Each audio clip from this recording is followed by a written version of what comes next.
I always thought I was good with numbers. As an accountant, it's kind of my thing. But that morning, as I stared at my bank statement, something wasn't adding up. A $5,000 withdrawal, one I definitely hadn't made, was glaring back at me, mocking my carefully maintained spreadsheets and budgets. My name is Claire, and until that moment, I thought I had my life pretty well organized. Sure, living with my in-laws wasn't ideal, but Jake and I had agreed it would only be for a few months, just until they got back on their feet. That was 8 months ago. My hands shook slightly as I double-checked the transaction details on my phone. The withdrawal had been made in person at our local branch yesterday afternoon, while I was stuck in a 4-hour budget meeting at work. Jake, I called out, trying to keep my voice steady. No response. Of course not. He'd already left for work. He had probably passed his mother in the kitchen on his way out. Evelyn practically lived at our kitchen table these days, planning her endless social events and making phone calls as if she were running some high-profile business. As if on cue, her voice floated up the stairs. Claire, darling, could you bring me my reading glasses when you come down? I think I left them in the guest room. The guest room. Right. What used to be my home office before they moved in. I took a deep breath, grabbed her glasses, and headed downstairs, the crumpled bank statement clenched tightly in my other hand. There you are. Evelyn beamed at me, perfectly coiffed despite the early hour. I was just telling Richard about the most wonderful investment opportunity. You know how these things are. You have to act quickly when good fortune comes knocking. I froze.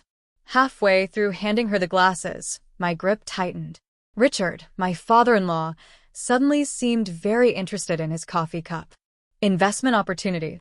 I repeated slowly, the bank statement in my hand suddenly feeling like it weighed 1,000 pounds. Oh yes, dear, Evelyn said with a dismissive wave of her hand. Jake mentioned you were both doing so well financially, and since we're family, we figured. She trailed off with an airy laugh. Don't worry your pretty head about it. Jake handled everything yesterday. The room tilted slightly. Jake had given his parents access to our joint account, the one where I deposited my entire salary every month, the one we'd been using to save for our own house. And he hadn't even asked me. I need to make a phone call, I managed to say, spinning on my heel before Evelyn could see my face.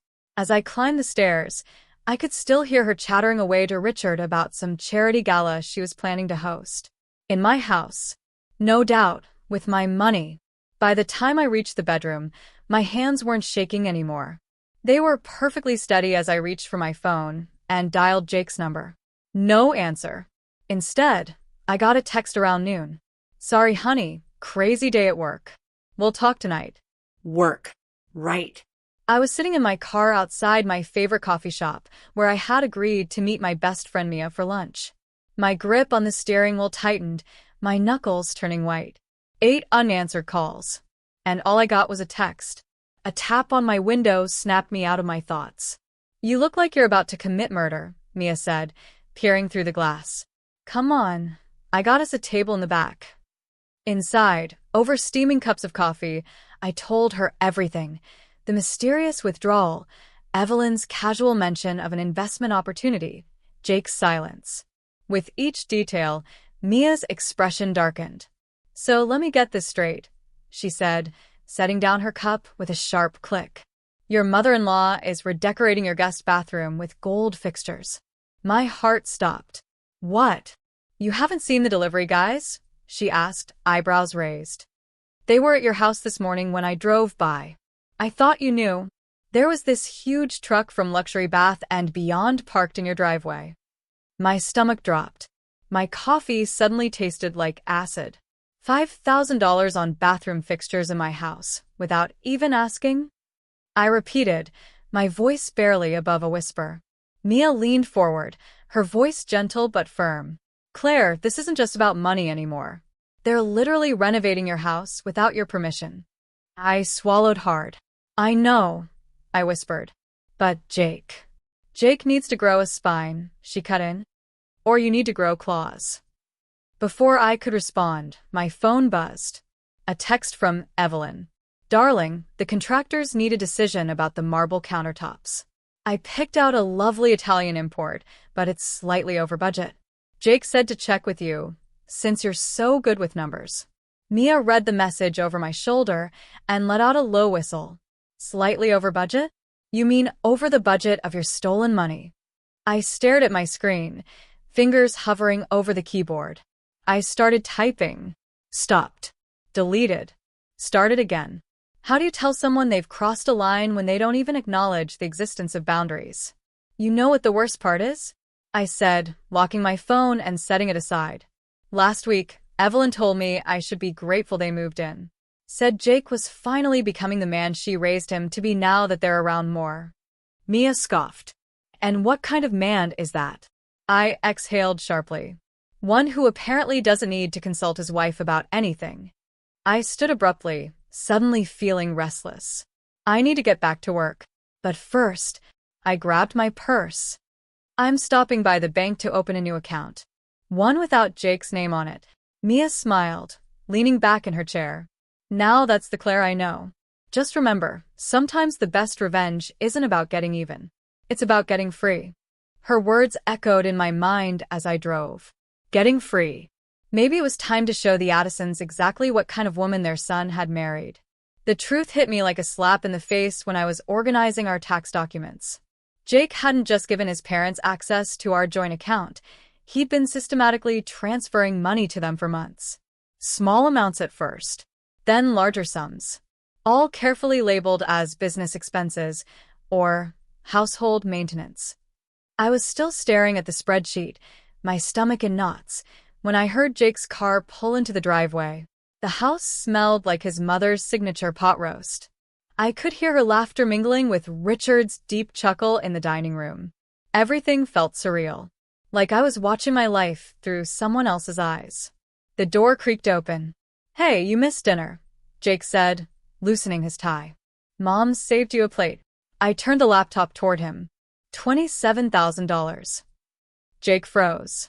The color drained from his face. "That's how much you've given them since January," I said, my voice disturbingly calm. "Claire, I can explain." "Please do." My fingers tapped the trackpad, scrolling through the transactions. "Explain why you've been lying to me for months. Explain why your parents are renovating our bathroom while we can barely afford our mortgage payments." Jake ran a frustrated hand through his hair. "They needed help. Dad's investments, they went bad. And Mom." "What about us, Jake?" My voice cracked. "What about our plans? The house we were saving for? They're my parents, Claire. And I'm your wife." The words exploded out of me. "Or am I just your personal ATM?" Heavy footsteps in the hallway made us both freeze. Richard appeared in the doorway, Evelyn hovering behind him. "Is everything all right?" Richard asked, his eyes fixed on Jake. "Son, perhaps we should discuss." "There's nothing to discuss." I stood, my hands clenching into fists. "This is between me and my husband." Evelyn stepped forward, her manicured hands clasped together. "Claire, darling, you're being dramatic. Family helps family. Surely you understand that. Family doesn't steal." I shot back. "Family doesn't lie." "We never stole anything," she replied, her voice sharp. "Jake offered to help. He knows his responsibilities to this family." "This family?" I let out a hollow laugh. "You mean the family that's been bleeding us dry while planning charity galas in my house?" Jake reached for my arm. "Claire, please." I jerked away from him. Suddenly, everything became crystal clear. The way they'd slowly taken over our home, our finances, our lives. The way Jake had let them. "I'm staying at Mia's tonight," I said, grabbing my keys. "And when I come back, I expect some real answers about where my money went. All of it." As I walked out, I heard Evelyn's voice, sharp with disbelief. "Jake, sweetheart, you can't let her speak to us this way. We're your parents." I slammed the door behind me. For the first time in months, my hands were steady as I started the car. I finally knew what I needed to do. Mia's guest room became my sanctuary for 3 days. Jake called constantly. I let his messages pile up, each one more desperate than the last. It wasn't until I checked our online banking that I finally finally broke my silence. He's still transferring money, I told Mia, staring at my laptop screen in disbelief. Even after everything, he just moved another $2,000 to their account yesterday. Mia set down her wine glass with a thud. Have you talked to a lawyer yet? The word lawyer made my stomach clench. I kept thinking about our wedding day. The way Jake had promised to always put us first. Now I wondered if he even remembered making that promise. My phone buzzed. Another text from Jake. Please come home. We need to talk about this like adults. Mia snorted. You mean like how he's been acting? Like a teenager with his mom's credit card? I sighed, about to type a response when an email notification popped up. From our mortgage company. I clicked it open. My hand started shaking. Oh God, I whispered. Mia leaned in closer. What? I turned the screen toward her. We're 3 months behind on our mortgage payments. Mia's eyes widened. But you've been making the payments every month. The room spun around me. Where the hell was my money going? My voice sounded strange, distant. I stare at my phone, the default notice glaring back at me. Apparently, Jake had been canceling the mortgage payments, redirecting the money to his parents. I was on the verge of losing my own home. A sudden knock at Mia's front door made us both jump. Through the window, I saw Jake's car parked outside. Mia started to stand. I'll get rid of him. No, I said, suddenly calm. I need to handle this. Jake looked terrible when I opened the door unshaven, his shirt wrinkled, dark circles under his eyes. Claire, please, he said.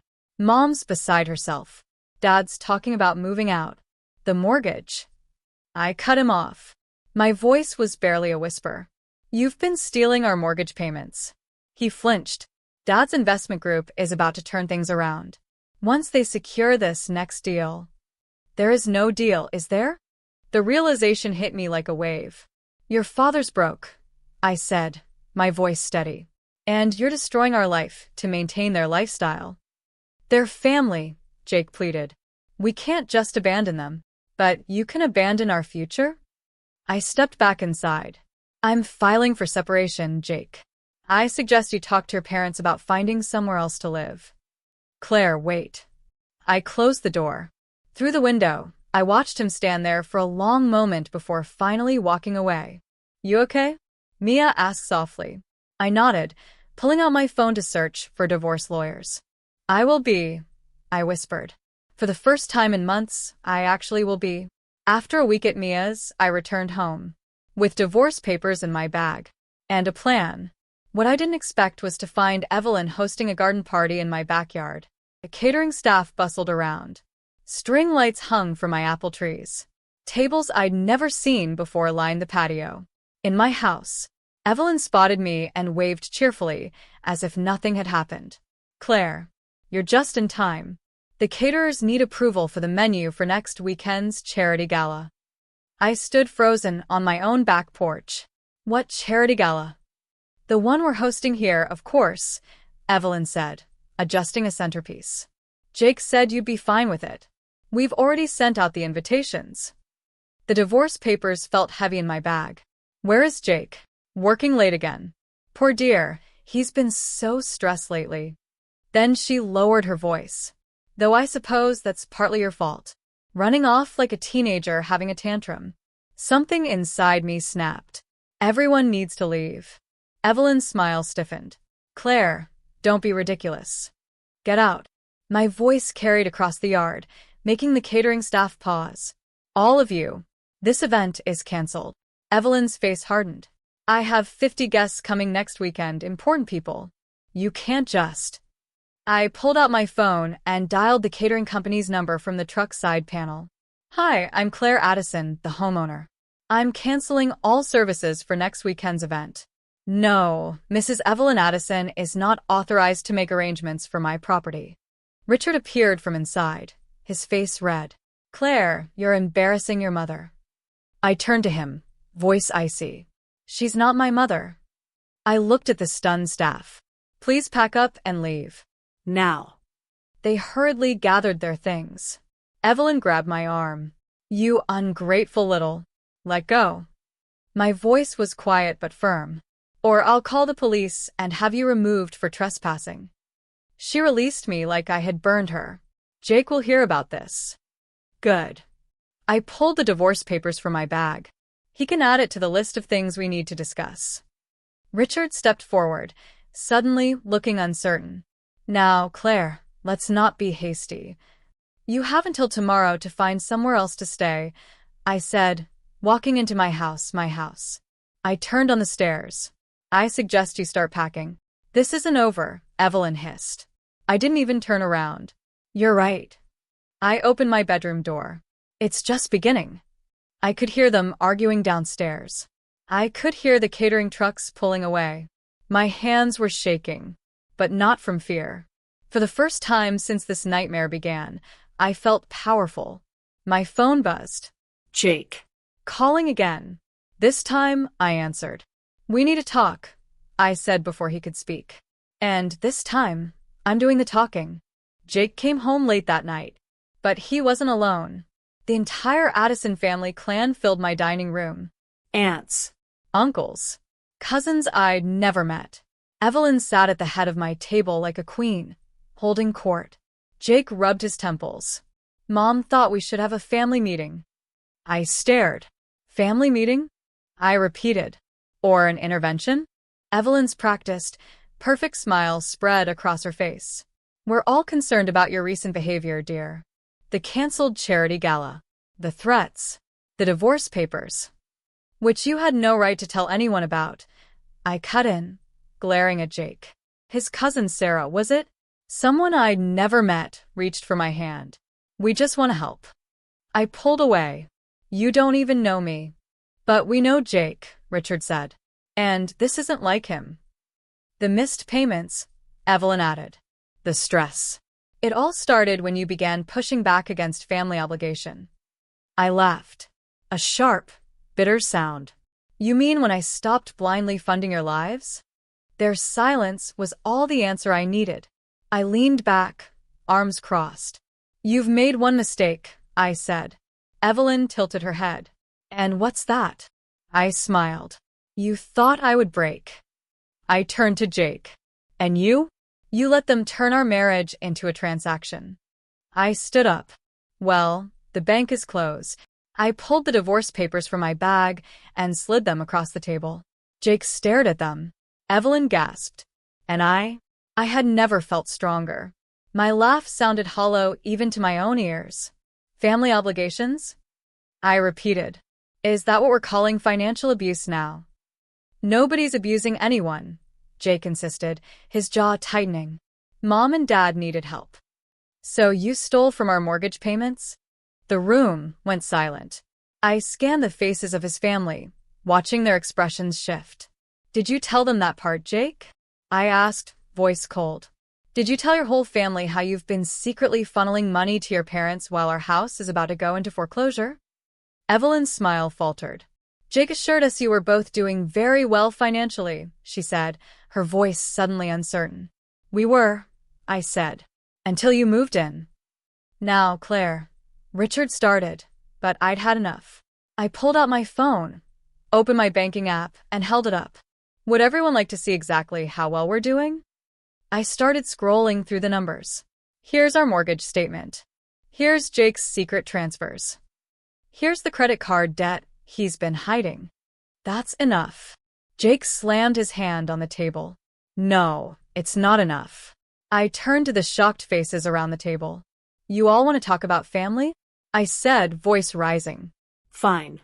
Let's talk about how your perfect Jake and his wonderful parents have nearly bankrupted us. Let's talk about..." The slap caught me off guard. A sharp, stinging shock. Evelyn stood there, hand still raised, her face twisted with rage. "You ungrateful little witch," she seethed. "After everything we've done for you." The room erupted. Jake's relatives started talking at once, some defending Evelyn, others looking horrified. Through the noise, I locked eyes with Jake, waiting for him to say something, To do something. He looked away. I felt something inside me snap. "Get out." I whispered it at first, then louder. "All of you, get out." "Claire, wait." Jake reached for me. "Don't." I stepped back, my cheek still stinging. Just don't. As I walked upstairs, I could hear Evelyn organizing the family, making plans, taking control again. But this time? This time, I was done playing nice. I spent the night gathering documents, bank statements, mortgage papers, credit card bills. By morning, I had a clear picture of exactly how much damage the Addisons had done. When Jake finally came to our bedroom, I was ready. "We need to talk," he said, hovering in the doorway. "About how you've been lying to everyone?" I spread the papers across our bed. "Your parents aren't just broke, are they?" Jake's face crumpled. "Claire, please." "How bad is it, Jake?" I demanded. I pointed to the credit card statements. "You've been paying for everything. Their cars, their vacations, even their country club membership." "They'll pay it back," he insisted, voice strained. "Dad's investment." "There is no investment." I grabbed a handful of bounce check notices and threw them at him. "Your father's been writing bad checks for months, and you've been covering for him by draining our accounts." Jake slumped against the wall. "You don't understand," he whispered. "Mom and Dad gave me everything growing up. I owe them." "You owe me." My voice cracked. "I'm your wife. We built this life together. And you threw it all away." "For what?" I whispered. "To maintain your mother's delusions?" Jake's silence stretched between us like a chasm. Downstairs, I could hear Evelyn's voice, probably planning another party. A party we couldn't afford. "I can't choose, Claire," Jake whispered. I let out a slow breath. "You already did." I reached into my bag and pulled out one final document. A bank statement. "My separate bank account," I said. Jake's eyes widened. "I've moved my salary to a new account. I'm not funding their fantasy life anymore."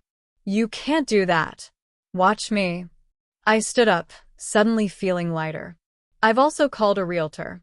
The house goes on the market next week." "Mom will never." "Your mother has no say in this. Neither do you anymore." I handed him the divorce papers. "I've already signed my part." Jake stared at the papers, his hands shaking. "If you do this, if you make me choose." "I'm not making you choose, Jake."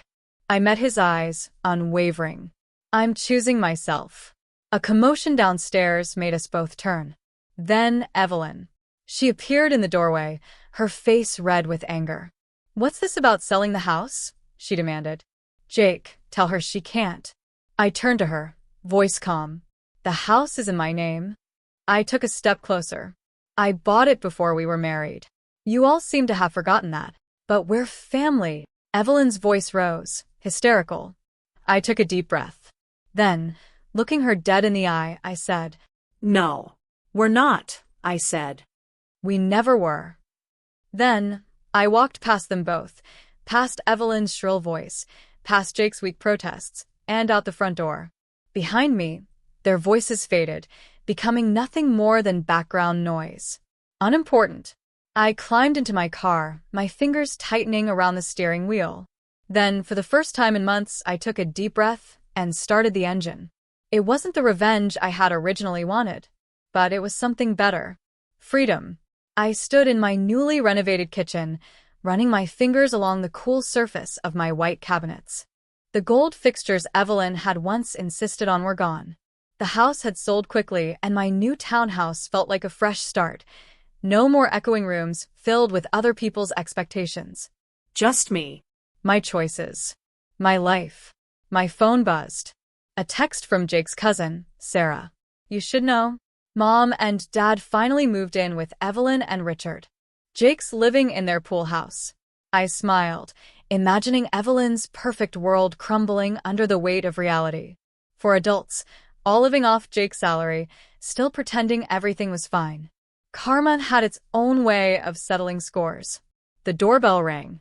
I opened it and froze. Evelyn. She stood there looking smaller somehow. The designer clothes were gone, replaced by simple department store basics. "Claire," she said softly. "May I come in?"